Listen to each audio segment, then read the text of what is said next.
자, 세계 최초의 주식 아가방 박시동 이광수 안녕하십니까? 안녕하세요. 자, 이 경제 전문가로서 한미 정상회담 어떻게 보셨어요?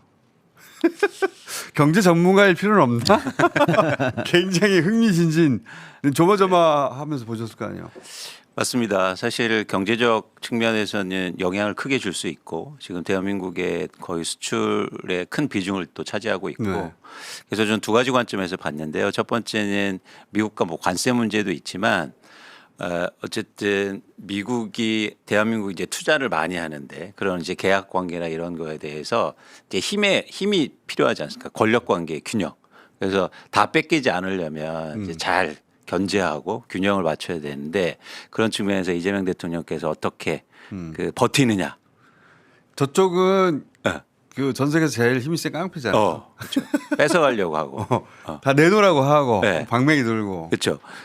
어떻게 안 뺏길까 이런 관점에서 이제 가장 관심 있게 봤는데 전 오히려 안 뺏기는 걸 넘어서 좀 가져올 수도 있겠다. 그런 생각을 좀 생각했어요. 이재명 대통령이 지금 현장에서 하는 걸 보니까 네. 머리 회전이 진짜 빠른 사람이에요. 그렇죠. 예. 그래서 현장에서 말하는 거 들어보면 그래서 덜 뺏기는 걸 떠나서 미국에서 가져올 것도 있겠구나. 상대를 자기가 원하는 방향으로 생각하게 만들어요. 그렇죠.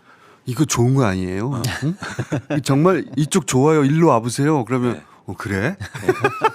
장사했으면 잘했을 뿐이에요. 그걸 독일이 잘했거든요. 독일이 어떤 일이 있었냐면 미국에 투자를 많이 하는데 예를 들어서 미국에 고속도로를 깔아줘요. 근데 그냥 깔아준 게 아니라 거기다가 톨비를 받습니다.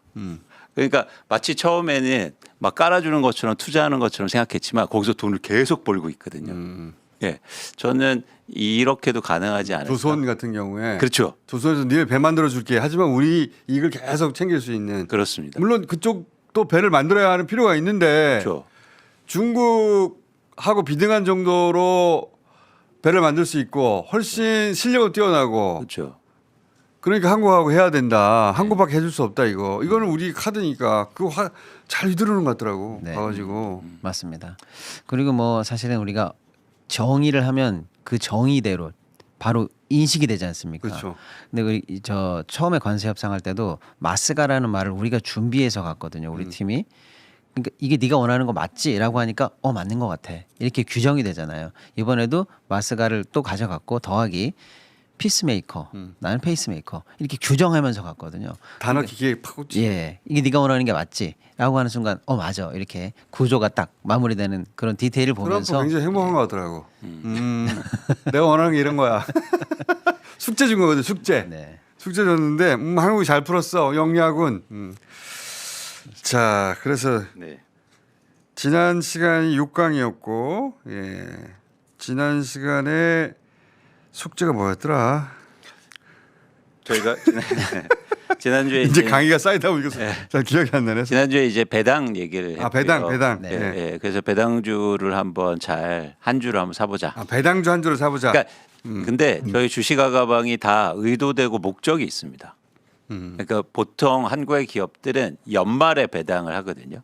그러면 이제 9월, 10월, 11월 때 이렇게 배당주에 관심을 좀 가지실 필요가 있어요.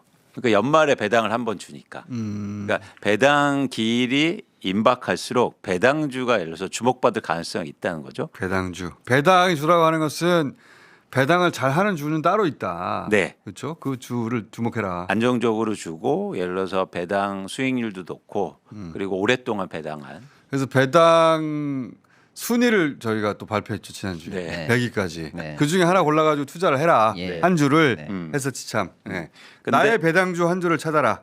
근데 목적이 있다. 목적이 뭐냐? 연말에 배당을 주니까 사실 이쯤부터 배당에 대해서 관심을 좀 가지셔야 된다는 거고요. 그런 측면에서는 그러면 배당주를 언제까지 갖고 있고 언제 사야 배당을 받을 수 있는지 그 지점을 아셔야 되잖아요. 배당주는 그러면 배당한 날 전날 사도 배당을 주느냐? 그죠? 네. 그렇구나. 그래서 그런 측면에서 여러분들이 뭘 아셔야 되냐면 배당 기준일을 아셔야 됩니다. 배당 기준을 네. 알아야 되는 게 너무 많아. 여기서 슬슬 포기하는 분들이 생길 거예요. 아니, 절대 포기하시면 안 되고 배당 그러니까 배당 기준일은 뭐냐면 그 날에 배당 기준일 그 날에 주주 명부에 내 이름이 올라가 있어야 배당을 받을 수 있어요. 그래서 배당 기준일을 꼭 아셔야 돼요. 배당 기준일. 그 이후에 예를 들어서 내가 주식을 사도 배당을 못 받는 거죠. 단 하루 차인데도. 그러니까 내가 주식을 샀다는 것은 내 이름이 주주명부에 올라가야 되는데 맞습니다. 그날이 바로 배당을 받을 기준이 된다. 그렇죠. 그래서 12월 30일이 배당 기준일이면 그럼 12월 30일까지 내가 주주명부에 올라가야 되잖아요. 올라가야 되는 거죠. 근데 올라가려면 배당 기준일에 이틀 전에 주식을 매입해야 됩니다. 아 최소 네. 이틀이 걸리는구나. 왜냐하면 내가 지금 여러분들이 그 통장에서 계좌에서 주식을 매매하면 이틀 후에 체결이 완료가 돼요. 이틀이 걸리는구나. 네. 오케이. 예.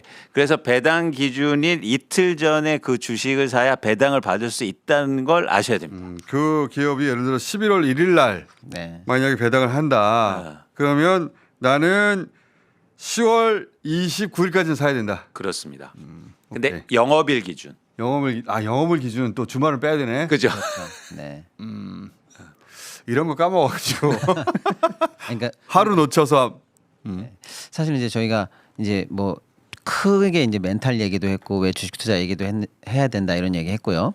이제 ETF라는 지수를 사는 거, 시장을 사는 것도 얘기해봤고, 근데 개별 종목으로 이제 막 들어가는 중입니다. 근데 개별 종목 투자하는 다양한 방법 중에 왜 이광수 박시동은 배당을 먼저 얘기했냐? 뭐 성장주, 수출주 뭐 많죠. 예. 근데 배당주를 지금 얘기했단 말이에요. 주식 아가들한테. 왜냐하면 배터리 해야 되는 거 아니야? 이럴 그렇죠. 때. 막 배터리 뭐 전자 어떻게 되는 거야? 뭐 대박주 뭐야? 막 이렇게 얘기가 궁금하실 텐데 우리가 배당을 먼저 얘기한 이유가 뭐냐면 시즌별로 돌아가는 이 이벤트에 대해서도 눈을 뜨셔야 된다는 거예요. 뭐냐면 지금 배당주를 살 때입니다. 연중 중에서. 왜냐하면 아까 말씀드린 것처럼 연말에 배당을 하니까 배당 기준일 전에 내가 주주명부에 들어가려면 사람들이 그때쯤 되면 다 알아요. 지금인가 봐. 지금 사면 이제 안 그래도 살 건데 지금 사면 배당도 받을 수 있잖아라고 하면 그때쯤 되면 몰려요. 그러니까 몰리기 전에 조금 전에 미리 사두면 연말 배당에 도움을 받기 때문에 지금 배당에 주목해야 된다라는 시즌 이벤트를 우리가 말씀드린 거고. 근데 이제 그런가 보다 하고 덜컥 사실까 봐 날짜가 있다. 날짜. 근데 여기 재밌습니다. 그러면 이광수 대표님 방금 말씀하신 거는 며칠 전 그러니까 배당 기준일 이틀 전에 사야 된다. 그런데 그러면 나는 그거 놓치면 어떻게 되는 거예요? 예를 들어서 5% 배당을 해준다고 해봐요. 그럼 이게 그래서 주가가 1,500원이에요. 그 1,500원은 어쩌면 사람들은 여기에는 5% 배당이 숨어 있어. 이렇게 반영이 돼 있을 수도 있어요. 원래 10,000원짜리인데 얘 내일 모레 5% 배당해줘. 라는 걸 사람들이 다 알죠. 이제 갖고 있는 사람들은. 근데 이제 하루 사이에 이제 배당 그 기준일을 넘겼어. 지금 사도 요번 배당은 못 받아. 그러면 그 다음날 어떻게 되게요? 그만큼 빠져요. 어제 산 너는 배당을 받지만 하루 차이로 오늘 산 나는 배당을 못 받아. 이걸 배당락이라고 그래요. 그러니까 이 날짜를 하루 전에 산 사람, 하루 뒤에 산 사람이 가격이 다릅니다. 시장에서. 그렇겠네. 그러니까 네. 오늘 산 사람은 바보 이렇게 되는 거지. 어제 샀으면 너 여기 보너스 들어 있는 건데 이런 거죠. 닭을 샀는데 안에 알이 들어 있는 계란을 보너스까지 들어 있는 날 있는데 이벤트를 놓쳤다야 네. 너. 그러니까 너는 알 뺀 가격으로 오늘부터 사야 돼. 알 뺀 가격. 그게 배당락이에요. 배당락. 그 날짜의 의미가 이렇게 재미가 있습니다. 배당락. 네. 그래서 저 배당 기준일을 여러분들이 이제 참고하고 아실 필요가 있는데 네. 그거 이제 보시는 것처럼 이건 삼성전자의 배당 기준일을 예시를 드린 건데요. 저렇게 공시에 가면 다 확인 가능하다는 거죠. 그렇습니다. 배당 기준일이 저렇게 나와 있고 저 기준일 예를 들어서 이틀 전에 주식을 매수해야 배당을 받을 수 있다는 거죠. 그런데 이 공시는 항상 그 전장을 한번 보여주시면 전자공시 시스템을 통해서 여러분들이 조회를 하실 수 있고요. 전자공시 시스템. 예, 이 안에 들어가 보셔서 회사명을 조회하시고 저 밑에 상세 조건 열기를 하셔서 저기에 보고서명에 배당을 치셔서 검색하시면 야. 나옵니다. 이거는 모르면 못 찾겠구나. 예. 전자공시 시스템에 들어가서 네. 삼성전자를 치고 거기에 삼성전자 관련해서 공시한 게 쫙 있는데 거기에 배당 공시를 클릭해라. 예. 그러니까 상세 조건에 보고서명에 배당을 넣고 그다음에 검색을 따로 하는 검색을 겁니다. 하는군요. 왜냐하면 공시가 너무 많거든요. 오케이. 네. 거기에 보면 배당 기준이 나올 것이다. 클릭을 그 딱 이틀 전에는 사야 된다는 것이다. 그렇죠. 네, 그래서 저희가 어렵다. 이제는 9월이니까 조금씩 배당주에 대한 관심을 가지실 필요가 있다는 겁니다. 어렵네요. 그러니까 이게 노래 있잖아요. 우리 옛날에 어릴 때 게으르면 들었던 못 노래. 하겠는데 이거. 찬바람이 불면 그 노래 아시죠? 근데 듣다 보니까 제가 한 6번 네. 7번 듣다 보니까 주식을 잘하는 사람들이 어떤 성향일지를 알겠어요. 이렇게 일단 기본적으로 학구적인 사람이 잘할 것 같아요. 직관력이 뛰어난 사람, 학구적인 사람. 궁금하면 찾아봐야 되고 그 논문도 찾아보는 사람이 있고 절대 안 찾아보는 사람이 있거든요. 괜히 뭐 하러 나왔는데 그 단어 야 이거 궁금한데 관련 논문 막 찾아보기도 하고 자기가 연구해서 하나의 이론을 세우는 거죠. 예. 그리고 뉴스도 열심히 보고 직관도 뛰어나고 이런 분들이 결국은 주식으로 크게 성공할 것 같고 대부분의 사람들은 돈을 못 벌겠네요. 아니 그래서 저희가 이제 어렵지 않은 방법들을 알려드리는 거고요. 저는 그러니까 한국의 주식시장 문화가 이제 바뀔 수 있다고 보거든요. 그러니까 그런 분들은 저는 그런 분들은 그냥 여기서 하라는 대로 하면 될 것 같아요. 맞습니다. 네. 네. 맞습니다. 주식이 점점 주가가 올라갈 거거든요. 이명 정부 하에서 이미 한번 뛰었잖아요. 윤석열 정부에서 이재명 정부로 바뀌자마자 뛰었잖아요. 그러니까 이게 점점 올라갈 거니까 여러분 잘 모르시면요. 그렇죠. 여기서 하라는 대로 하면서 따라오면은 한 1년 2년 지나고 나면 이게 쭉 올라가 있어요. 그렇죠. 이런 말인 거죠 지금. 맞습니다. 그렇죠. 맞습니다. 그래서 기존에 이제 주식을 이야기하시는 분들이 주로 이제 주식 종목을 얘기하거나 이런 산업이 좋다라고 얘기하는데 저희는 문법이 좀 다릅니다. 그렇지. 그러니까 뭐냐면 저희는 주식하는 방법을 알려드리는 거예요. 뭐가 좋은지는 예, 지금 여기서 얘기 안 합니다. 그렇죠. 네. 그래서 조금 여러분들이 야 그냥 종목을 하나 찍어줘. 이거하고 그렇게 다르다. 여기는 종목이 언제 나오는 거야? 안 나옵니다. 그렇죠. 종목이. 그런데 여러분들이 잘 따라다 보면 이 이명박 대통령 시대에 정부에서 이재명. 이재명입니다. 죄송합니다. 이재명 아니, 나도 이명박이 잘 나와요. 네. 또 이명박 욕을 많이 해가지고. 저도요. 그래서 이재명 대통령 시대의 주식을 편안하게 하실 수 있다라는 말씀을 드립니다. 그런 차원에서 저희가 이제 주목하고 싶은 건 지금 오늘은 또 새로운 테마입니다. 저희가 네. 이 얘기를 왜 테마가 하는지. 뭐예요? 테마가 뭐예요 오늘은? 그러니까 민주당에서 지금 굉장히 강력하게 추진하고 있는 상법 내용을 아실 필요가 상법. 있다는 거예요. 상법과 그 중에서 주식과 관련된 거? 그렇습니다. 네, 어떤 거요? 네. 일단은 지금 2차 상법 개정안까지 나왔어요. 네. 그다음에 3차 예정에 있습니다. 예. 간단하게만 설명드리면은 네. 그동안은 회사의 이사는 주주를 신경 안 써도 됐었어요. 집중 투표제 얘기 많이 하셨는데. 예. 예. 그래서 제일 먼저 1차 개정안 중에 제일 중요했던 거 하나만 말씀드리면 저거 이사의 충실 의무 맨 위에 있는 거 저거거든요. 그러니까 그동안은 이사가 회사 내가 삼성전자 대표이사면 주식회사 삼성전자만 신경 쓰면 됐지 삼성전자 주주는 나 알 바 아니야 이래도 됐는데 이제는 너 주주의 이익도 신경 써야 돼라고 의무가 만들어졌어요. 의무가. 그러니까 이제 여러분 이제 사람답게 대접받는 시대가 된 거죠. 그게 제일 중요했고요. 2차 개정안이 있었는데 여기서 제일 중요한 건 집중 투표제입니다. 이게 투표할 때 집중해서 해라 이 뜻이 아니고요. 죄송합니다. 그렇게 들려요. 네네네. 정신 집중하라는 건가? 네네네. 예를 들어서 이제 우리나라에서 대주주 일가가 네. 그 회사를 지배하는 지분율은 많아봤자 30에서 40이에요. 근데 이사가 한 열댓 명 있으면 자기 지분은 3, 40밖에 없으면서 100%다 자기 마음 사람으로 찍어버려요. 왜 이런 게 가능하냐?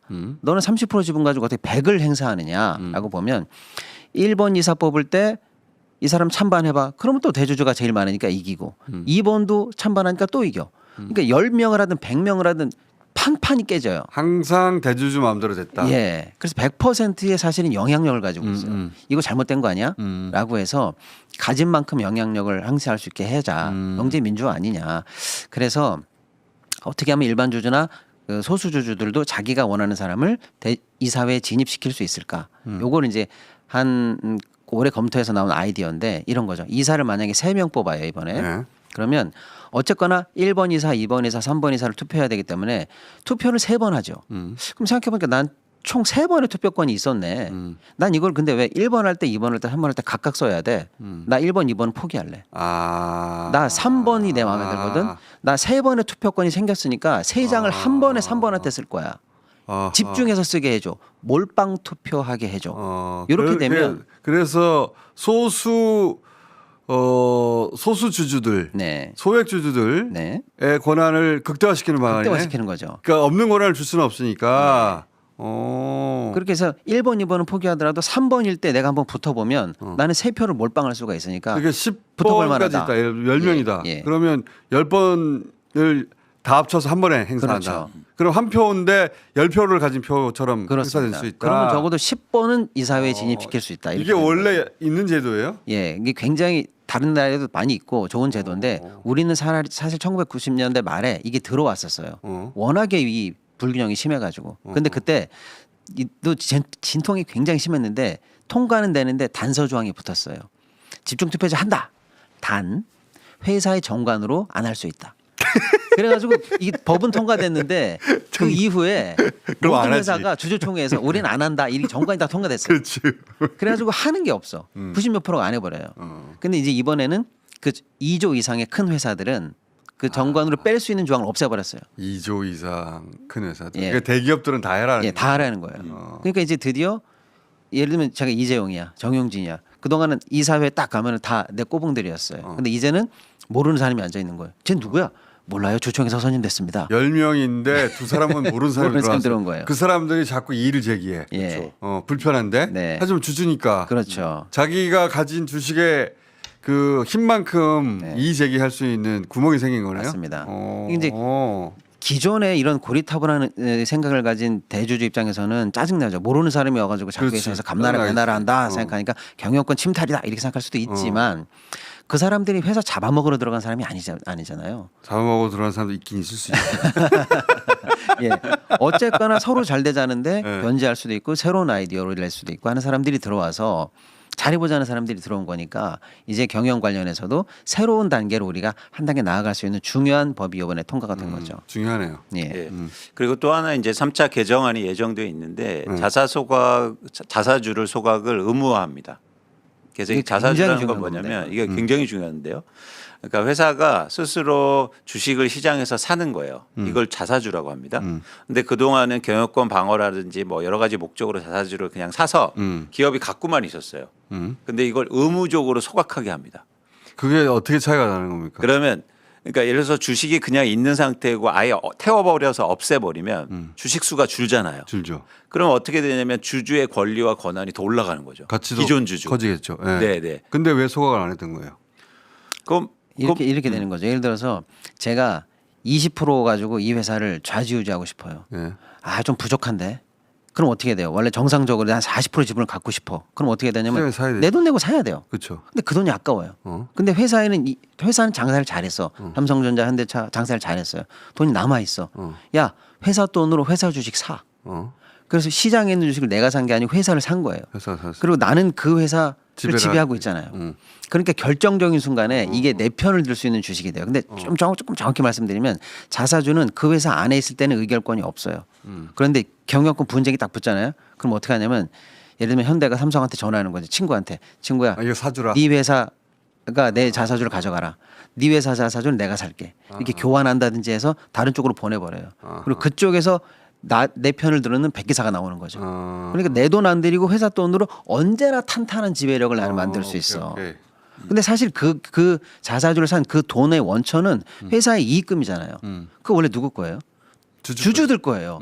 주주들에게 향유돼야 될 돈을 자기 지배력 강화를 위해서 늘 파킹시켜 놓는 거예요. 오케이 이해했어. 근데 그걸 하지 말라면 어떻게 되는 거예요? 주주의 이익으로 다시 돌아오게 되는 거죠. 엄청난 이게 그렇구나. 그렇죠. 이해했어요. 근데 이 상법 개정의 전체적으로 흐름을 보면 일단 다른 나라들하고 비교해서 속도가 굉장히 빠릅니다. 그거는 뭐 이재명 정부기 때문에 그럴 거예요. 그렇죠. 지금 3개월밖에 지나지 않는데 네. 이런 상법 개정안이 빠르게 전개되고 있는 건 의미가 있는 거고요. 이 방향성은 뭐냐면 결국엔 주주의 권리, 특히 소수주주는 일반적으로 그 나머지 대주주 말고 나머지 주주들의 권리와 권한을 올리겠다는 방향성이거든요. 그러면 주주들이 강하게 원하는 건 두 가지입니다. 뭐 첫 번째는 배당을 많이 해주라. 일반적으로 그럴 거 아니에요. 그렇겠죠. 두 번째는 뭐냐면 회사를 성장하게 해서 주가를 올려달라 이거잖아요. 그렇죠. 그런 측면에서는 이렇게 두 가지 방향성으로 갈 가능성이 높다는 거죠. 그런데 이 상법 개정의 대부분이 1년 유예 기간을 줬는데 내년 9월부터 본격적으로 시행됩니다. 굉장히 빠른 속도예요. 그러면 내년 그게 선반영돼서 주가도 올라갈 수도 있겠네요. 그렇죠. 우리가 지금 이 안에 있기 때문에 그 속도감을 못 느끼는 거예요. 그러니까 비행기 안에 타면 얼마나 빠른지 모르잖아요. 그런데 바깥에서 보거나 다른 외국인 투자자들 입장에서 보면 이 속도는 굉장히 빠릅니다. 오케이. 그래서 저희가 네. 이 삭봉업 개정을 의미 있게 보는 거고 그렇게 되면 한국의 주식 시장이 저평가가 해소될 수 있다고 보는 거죠. 자 오늘 그만했으면 좋겠어요. 네. 그럼 저희가 못다한 얘기를 네. 또 이제 다음 달에 강연을 찾아 한번 준비해봤습니다. 강연. 네. 요즘 한번 신청해 주시면 지금 저희가 방송 시간에 제한적으로 이야기를 하다 보니까 좀 여기가 끊어서 가는데 강연 오프라인 강연을 지금 시작했습니다. 네네. 이거 일정 좀 띄워주세요. 네. 자 일정이 9월 10일, 13, 14 뭐 이렇게 많이 해. 27, 28 어디서 하는 거예요? 이제 서울에서만 하면 좀 그래서요. 뭐 경기도 전역으로 좀 넓혀봤고요. 조만간에 이제 지방까지 쭉 내려갈 생각을 하고 있습니다. 네. 주 아가 COKR에 들어가면 일정이 쫙 네네네. 나오는 거고 맞습니다. 이제 무료 강연이라면서요. 네네. 네. 그다음에 여기서 방송에 좀 못다한 얘기들 좀 더 자세하게 한번 해볼게요. 아니 그 무료 강연을 계속 자기들 돈 들여서 하면 어떻게 해요? 아예 아닙니다. 저희 돈 갖고 하는 건 아니고요. 네. 저희도 이제 후원도 받고 광고도 받고 해서 합니다. 근데 오시는 분들한테 절대 허들을 드리지 않으려고 하는 거죠. 네. 만 원이라도 받지. 아, 해보니까 몇 명씩 옵니까? 저희가 많이 들어오세요. 금방 마감됩니다. 350명 뭐 거의 이렇게 오시는데 한 번에 네. 저희가 배우는 것도 많고요. 저희가 좀 감동을 많이 받고 있습니다. 어떤 데서 감동받으세요? 아무도 나한테 주식 얘기 해주지 않더라. 근데 안 해주지. 근데 당신들이 해줘서 너무 고맙다. 이 말이 되게 감동적이었습니다. 돈 내놓으라고 하네요. 나 투자하게 돈 좀 빌려주세요. 자, 주아가 COKR 들어가시면 일정 나옵니다. 오늘 여기까지 하겠습니다. 감사합니다. 고맙습니다.